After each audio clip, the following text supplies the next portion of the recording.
Sir से जहां पर आरजेडी सांसद सुधाकर सिंह का बड़ा दावा, 1 साल में गिरेगी एनडीए सरकार। ये बात सुधाकर सिंह की ओर से कही गई। 8 से 12 महीने में नई सरकार बनाने का दावा। सदन में सरकार को घुटने पर ला देंगे, पूर्वज का अपमान बर्दाश्त नहीं है। ये बात सुधाकर सिंह की ओर से कही गई। बक्सर लोकसभा सीट पर विजयी होने के बाद नवनिर्वाचित सांसद सुधाकर सिंह ने रामगढ़ विधानसभा क्षेत्र में एक कार्यक्रम के दौरान खुले मंच से केंद्र की सरकार को लेकर के भविष्यवाणी की है। उन्होंने कहा कि ये एनडीए की ढीली ढाली सरकार 5 साल तक चलने वाली नहीं है।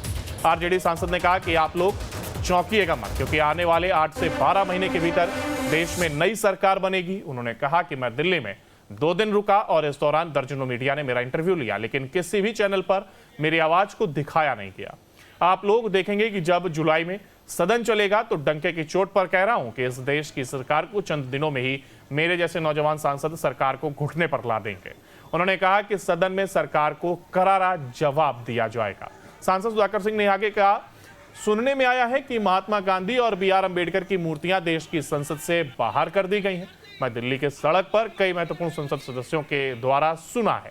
आने वाले इसी 18 तारीख को उम्मीद है कि जब हम लोग शपथ लेने जाएंगे तो इस बात की तहकीकात भी करेंगे, और अगर ऐसा हुआ तो याद रखिएगा, यह देश लंबा संघर्ष देखेगा। उन्होंने कहा कि देश के पूर्वज का अपमान बर्दाश्त नहीं करेंगे।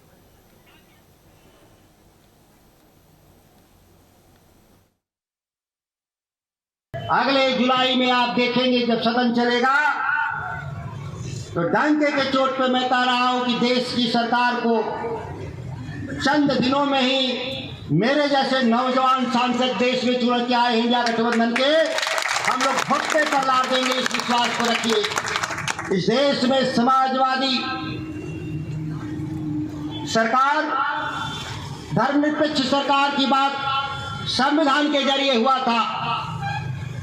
सुनने में आया है, मैं अभी देखा नहीं, कि महात्मा गांधी और BR अम्बेडकर की मूर्तियां देश की संसद से बाहर कर दी गई हैं। या मैंने दिल्ली के सड़कों पे मैंने कई महत्वपूर्ण सांसद सदस्यों के द्वारा मैंने सुना है।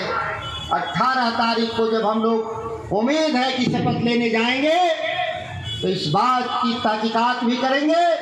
अगर ऐसा हुआ तो एक लंबा संघर्ष देखेगा यह देश।